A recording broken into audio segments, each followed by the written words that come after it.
All right, so hello everyone and welcome to the Research in Action Diversity Initiative at workshop number 8 recap. Today is July 6th and I'm Vanessa Raponi. So what we're going to be going over today is summarizing the workshop. So we're going to go over 4 exciting things that happened during the workshop in the whole lab setting that were related to diversity. So that was related to the strategy session, some provocateur highlights. Oh, hello. Hi. Guys, sorry I'm late. It's Colleen. No worries. Hi, Colleen. We just got started. Yeah, and we'll chat briefly about the diversity activity poem, and then we'll go over some team time, what we did when we broke up into the team.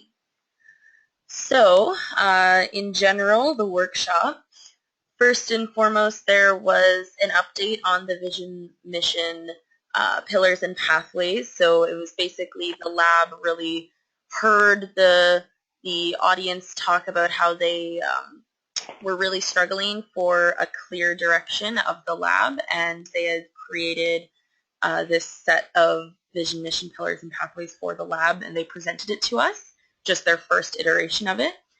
And we really saw an extremely strong focus on diversity throughout the whole lab. So there was a push to have it in the strategy directly, which Colleen will be chatting about soon.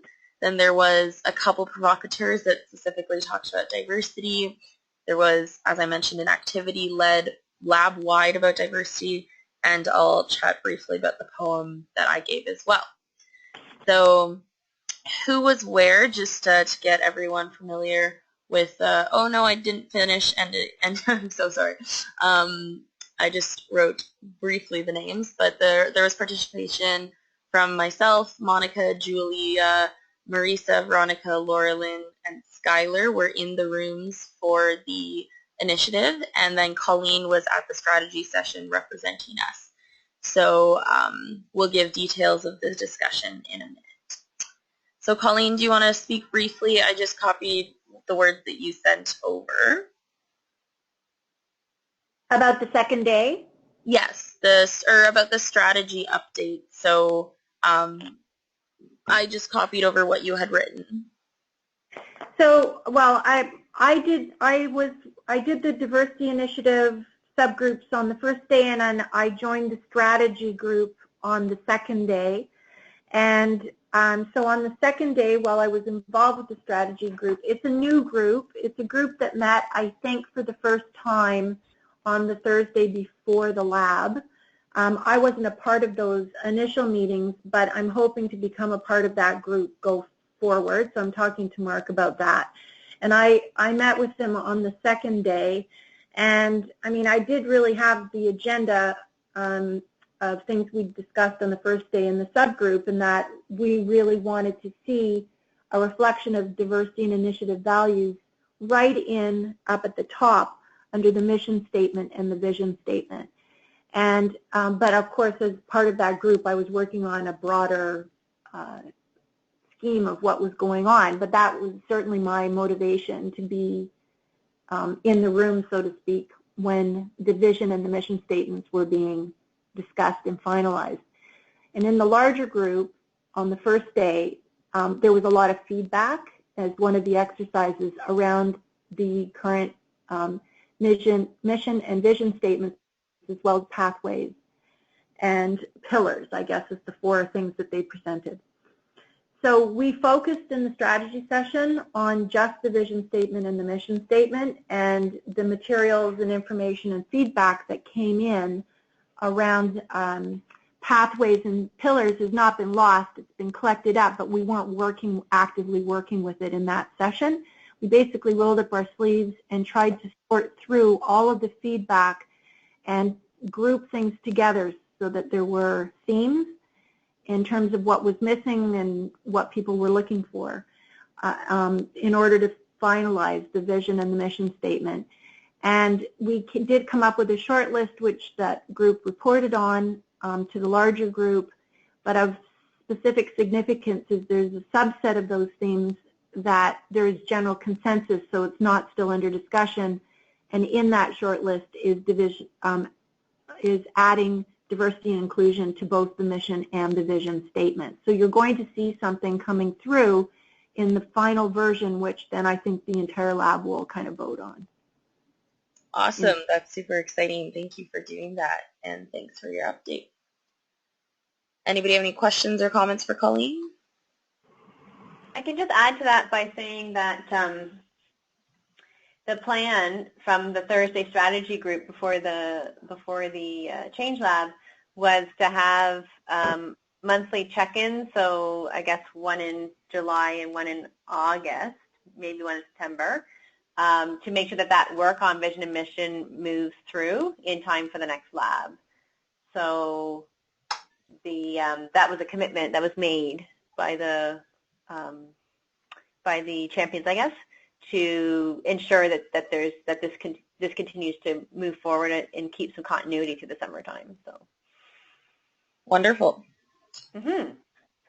So next we wanted to briefly talk about the presentations we saw. So there were, sorry? Could I say too, like there's opportunity here if anybody has any thoughts or input that they'd like to see channeled through to that group over the summer, that all they need to do is speak to us about it, and anything on diversity and inclusion that comes up or any coordinating or anything like that. So it's not just, I guess what I'm saying is I'm not just reporting, but I intend to stay involved, so please feel free to use me as a conduit. Okay, great. Thanks, Colleen. Yeah, so next in the lab we saw some presentations. Both Julia gave a presentation on behalf of Engineers Canada, and we saw 5 provocateurs, 2 of which had diversity themes. There was Travis, a PhD student from York, who was discussing Indigenous culture and how it impacts and works with engineering. Then we also saw Hillary, a professor researcher at University of Waterloo, who spoke about women in engineering. And then Julia presented a lot of data from Engineers Canada, and I used this slide in particular because it was really hammering home the message that we've seen a lot of, everything's been very stagnant in terms of percentage increases of women in engineering. So those were some fantastic presentations, and you can read more details about them in the Harvest document that the junior fellows are going to be sending out shortly. Next we did this really awesome activity by Monica with the whole lab participating in it. So the task was to analyze the headline, Women in Software Engineering only at 12% despite high demand. And we were challenged to use an iceberg model where we dig deeper into the reasons. So what are the events, patterns, structures, and mental modes that contribute to this? And this image here, you'll see this is actually from my group. We had all sorts of ideas coming up that we had to vote on them in order to pick just 2.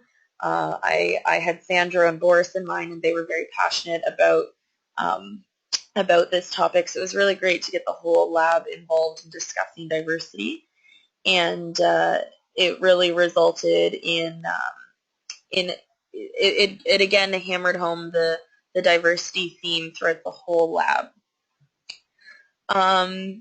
And then we had a part for disruptive idea time, and I personally was getting very, very passionate, and I re-recorded this, but this is something that I ended up saying to the whole lab, so I'm just going to let you all watch it.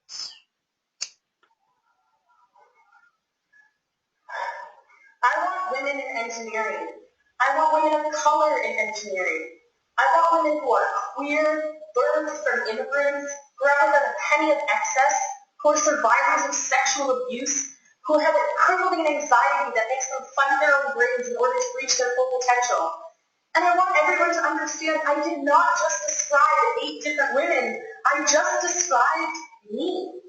So I want every individual in my profession to fight tooth and nail to get women in engineering just like me. Yeah, so that was another... Sorry? I'm clapping because it's fabulous. It's a great poem. Thank you. Yeah, this was actually I was really glad that I had the opportunity to do something like this, especially in front of the whole lab. It came out very organically. I wrote it on the spot, and I just really wanted to hammer home the message that intersectionality is really important, and that when we talk about women in engineering, we need to talk about more than just women. Um, and in order to help move our profession forward. And quick tidbit, so after this poem, OSPE got in contact with me, and I'm actually now going to be writing for The Voice as their student profile in their next magazine, and I'm going to be talking all about diversity in engineering. So some stuff, exciting stuff already came out of this. And it definitely, I had lots of people in the lab chatting about this after, so diversity was a really big theme throughout the lab-wide stuff is what we kind of wanted to hammer home. So then we broke off into our team time. So I will admit that summarizing what we did was a little challenging just because of how much we did. So please bear with me and ask questions if things are not making sense. Marisa and Julie, I know you were there, so maybe you can help me if you're missing, if you feel like I'm missing anything, and Colleen and James, if anything is really unclear, just please pause me and ask. So we've all seen the draft model before. This is our research in action core model. So this is what we started off with. We drew it up and we threw it up on the board, and we were like, all right, so we know that we want to take the research that already exists in the world about diversity and diversity in engineering. We want, as the core initiative team, to synthesize and design action items out of it, go into our separate working groups, and then impact the front lines, and then keep reiterating, refining, implementing. So as you'll see on the left here, we put that on some chart paper, and then we started brainstorming. So the first part, I broke up what we did into 5 phases. So the first phase was brainstorming. So we had a lot of discussion about the model. We looked at some case studies of various things that have happened in diversity. For example, we talked about Syrian refugees. We talked about Go Eng Girl. We talked about what already is happening throughout the Canadian landscape about diversity, brought up our goal, overarching, of improving the state of diversity in engineering in Canada, and discussed how we could really reach that goal. We basically just talked in a very high picture way for a little while, just a lot of brainstorming, throwing ideas out there. It was definitely a little scattered, but when I'm also going to send a summary document out in a little while, and that will contain a bit more details if you're curious about what we talked about there. So this didn't specifically happen, but I think it's important to bring up. We essentially had a non-spoken phase 2 of the key insights that we got out of all that discussion. So first and foremost, it's that the research and action model is great, and it's a great start, format, concept. We are in support of it. Next, that we identified there's currently so much happening surrounding diversity in Canada, and that we do not want to reinvent the wheel. People, including people of influence, are truly at a loss of what to do. They're trying all of these diversity initiatives and various things, and yet they're feeling like they're not working. And then there was this consistent theme that came up that there was an issue of getting people in the first place in terms of the pipeline. So for K-12, that looked like getting kids excited to enter science and physics. At the university level, encouraging encouraging BEng students to get their PEng. At a workplace level, getting a diverse applicant pool for jobs. And we noted that workplace could be academia or industry, that this is an issue that's faced in both ways. So with all that in mind, this is where we really got into some exciting idea time. So we discussed the concept of recruitment, and we came up with this model about something that we wanted to affect all of the systems wanted to come up with some simple actions that we took from research to really get them into those systems, target the influencers, and we actually discussed the concept of a scorecard where there could be a feedback loop and it would be public. So the key things about this were definitely to start where their demand is, so recruitment as a first iteration, because that's what everyone is talking about and asking about right now. That we need to synthesize the available research. We wanted to begin with a tangible 3-action concept, work on developing a scorecard, and have this public recognition. So are there any questions about that, or any comments in the summary?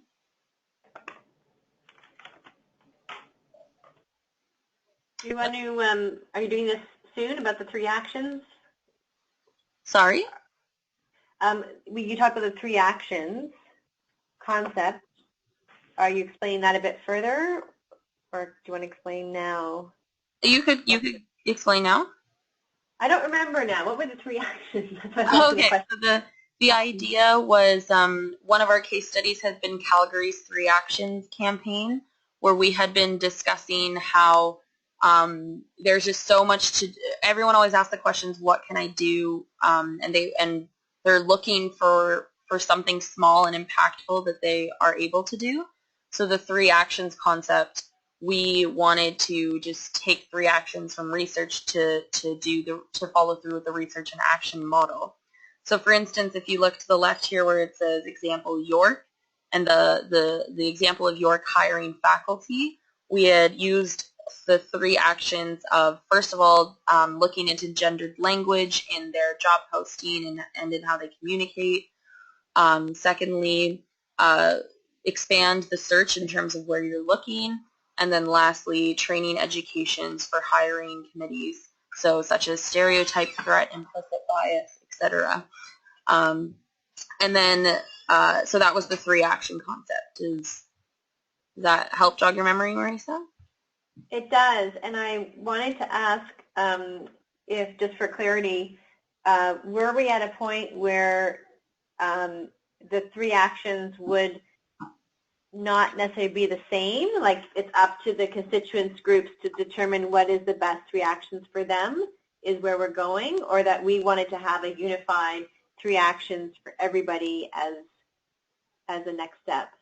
So I think the idea that we had discussed was that these would be 3 actions from research, so that we would, and this would also just be the first iteration. So we'd start off with some sort of campaign of 3 actions, identify those who are kind of the front runners who want to help, who are leading the field, and those people would be the ones starting to implement the 3 actions and then reiterating as they go along. So there would be like several series of 3 actions. The idea was just 3 actions was like tangible and simple and actionable. Yep, got it. Awesome. Any other questions from anyone?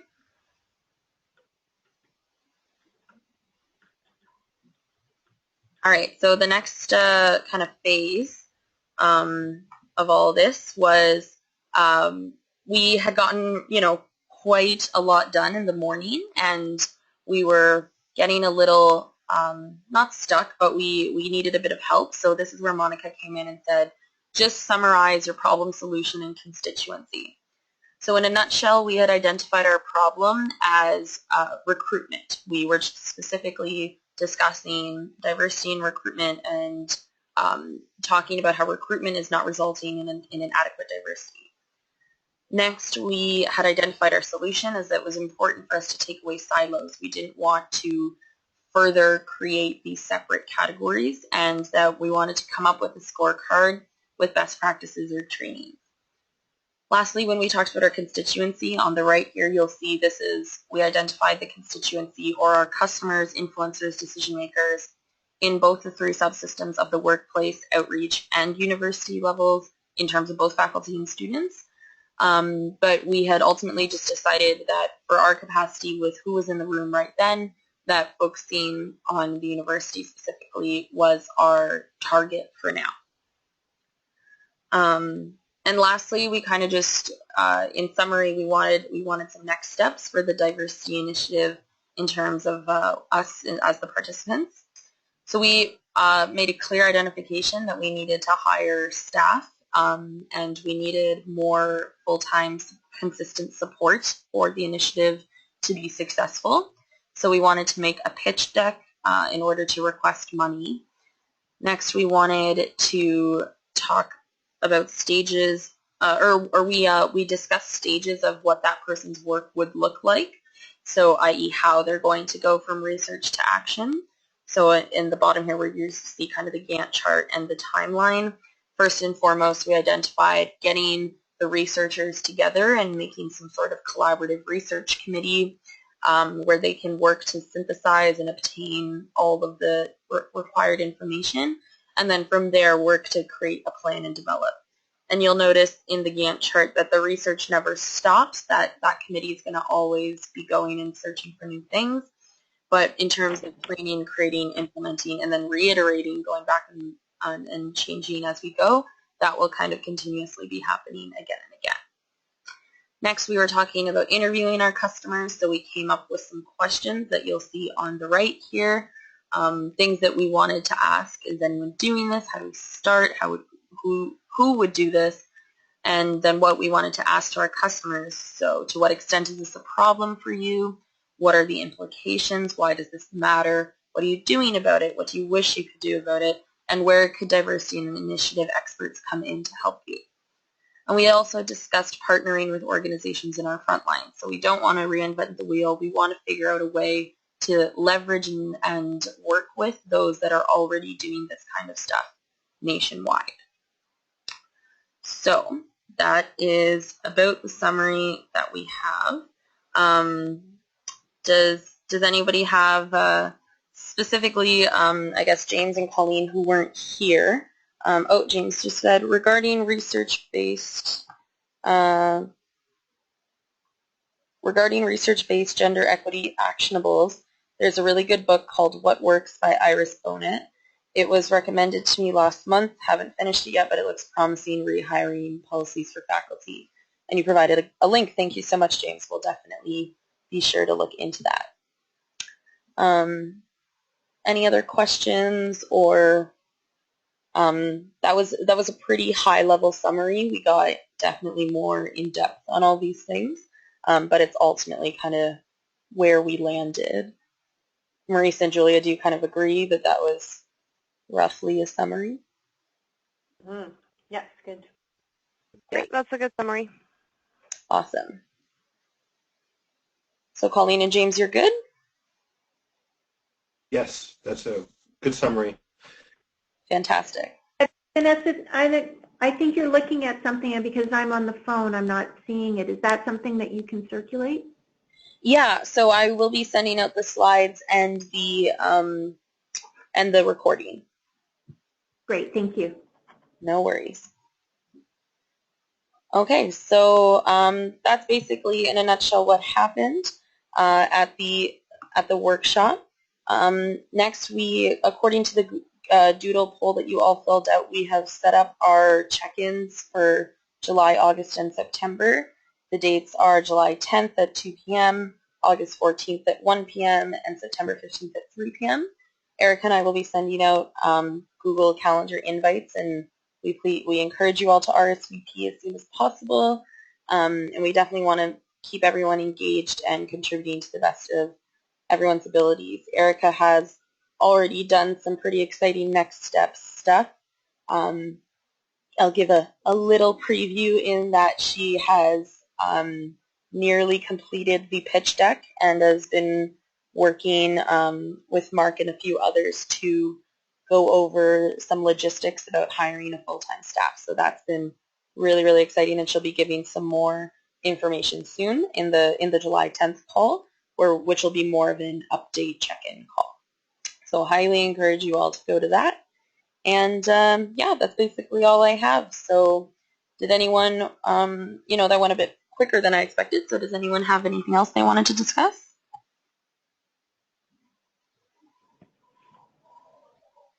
So it's Marisa here. I just wanted to ask about, and maybe this isn't the purpose of this call, but at the meeting we sort of said, you know, what would we do in 30 days and 60 days and so forth. Mm-hmm. And you listed those questions, I think at the end of your overview. Yeah. And so when is the time, I guess, to give us, or when do we set this time to say, okay, we're going to work on these questions? I think in the first 30 days we said we do the questions of constituency, I think we said. Yeah. And in the next 60 days, we would identify more about who's in that community. Mm-hmm. So, so the idea is that by the July 10th call, hopefully everyone will have some updates. and who's everybody? Just to be clear, sorry. Just those participating in the initiative. So those of us that were present at the initiative, those someone like James who wasn't able to come in person but has now kind of been caught up. It's just everyone doing their best to start reaching out.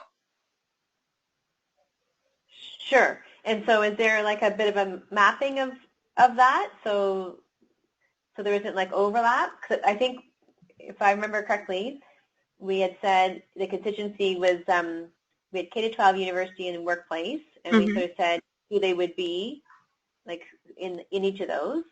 And so, so were we going to start, like where I guess was the team then going to say, okay, here is who I would go to, and I'll cover this constituency? Is that piece already been communicated?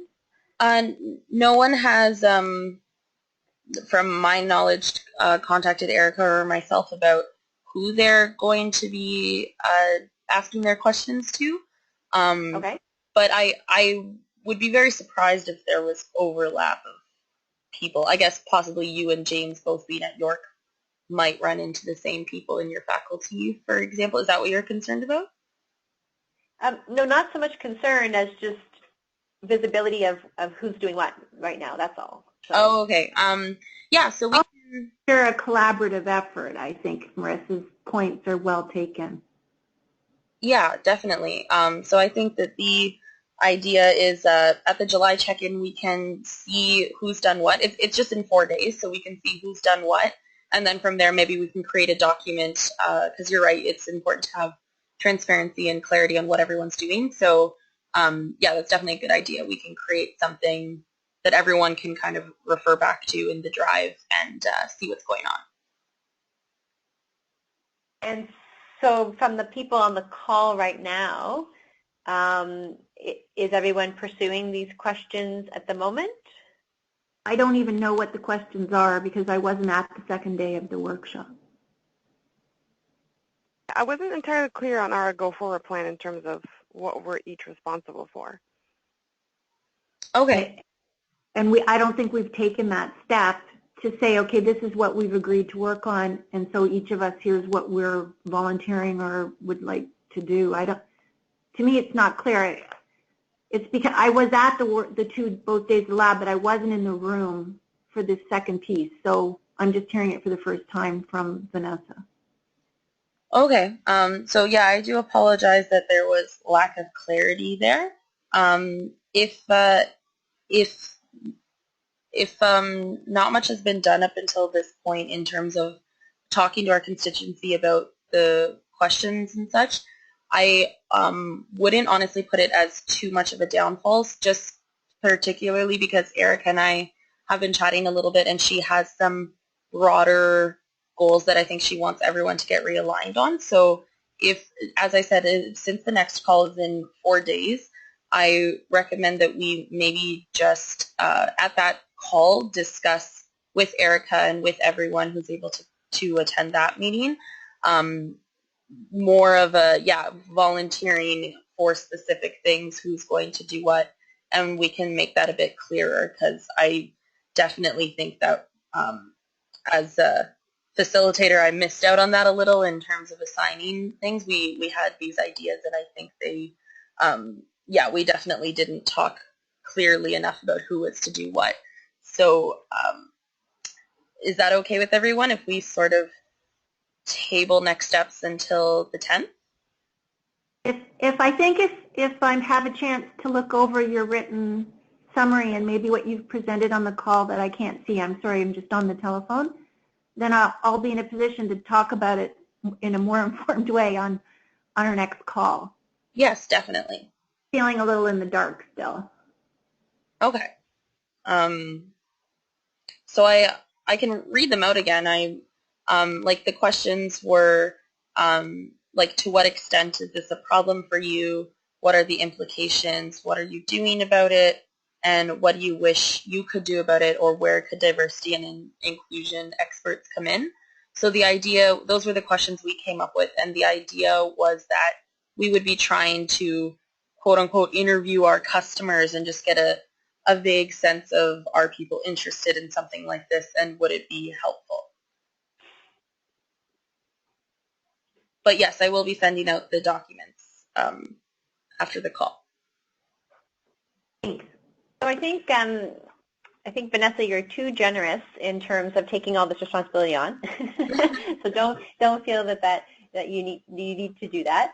But I think this is very helpful. And if you'd like just one brief suggestion, I support the tabling to Monday, but one brief suggestion in preparation for Monday. I know we have the slides, but it might be helpful to just recap those 4 questions in an email or something or somewhere, so people can just focus on those 4 questions, and then also recap the constituencies that we had suggested, and invite people to think about which constituency they have some comfort with in helping to ask the questions. And then if that's maybe people have thought about that in advance of Monday, then we could then map that out and say, okay, can we accomplish this? Do we have people in these constituencies, who can do it, and so forth? So that might just help us prepare for Monday. Yeah, that's a great idea. I will definitely get that done. Okay, great. Okay, so thank you everybody for listening to the recap, and we will send this out. And I will also follow up with just a summary of the questions and the constituency to get people more prepared for Monday's call. Does that sound good? Yes. Sure. Sounds good. Awesome, great. Thank you everyone so much for coming. Okay, thanks so much. Have a good one. Bye.